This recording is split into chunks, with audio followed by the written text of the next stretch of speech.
আজ আমরা যাচ্ছি জীবনদার বাগান দেখতে, মানে সবজি বাগান। তার আগে জীবনদার একটু পরিচয়টা দিয়ে দিই।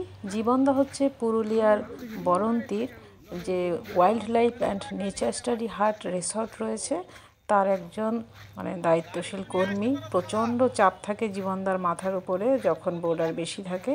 তার সত্ত্বেও জীবনদা কিন্তু একটা খামার করেছে খুব সুন্দর। এটা তার একেবারেই নিজস্ব, সেটাই দেখাতে নিয়ে যাচ্ছে, তাই আপনাদেরকেও একটু দেখাচ্ছি। একেবারে কাছে এসে গেছি, চলুন ঢোকা যাক ভেতরে।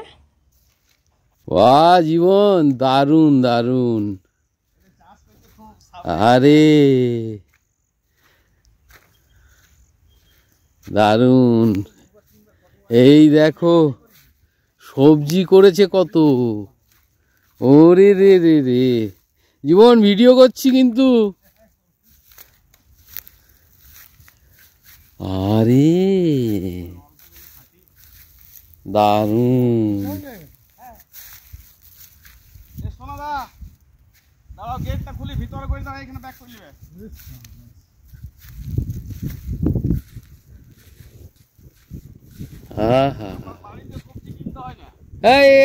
আর কিনতে হবে কেন? অসাধারণ ফলিয়েছে। এই দেখো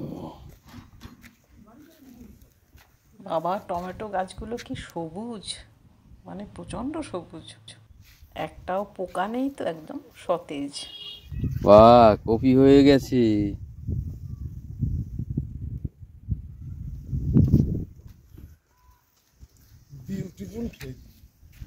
আহা হা হা, এই তো আলু লাগিয়েছে।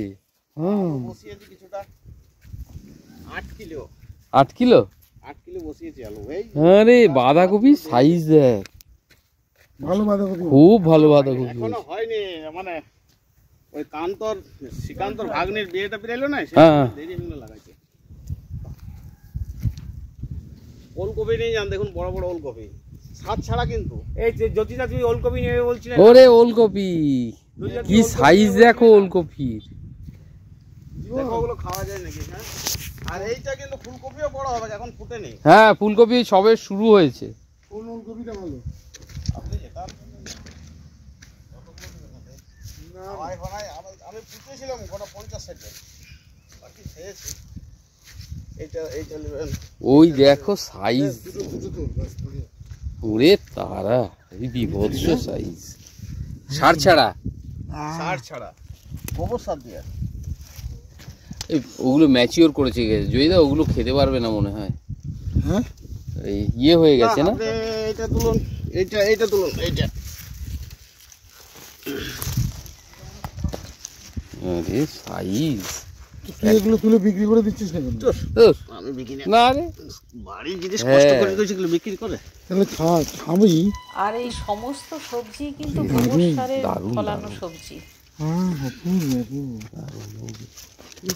এগুলো আমরা বাড়িতে খাইছি অনেক। এত সুন্দর জিনিস। আর তুলিস না। হ্যাঁ, দেখুন তুলুন। এই আমাকে আমার জন্য একটা শালগম দিয়ে দে। এটা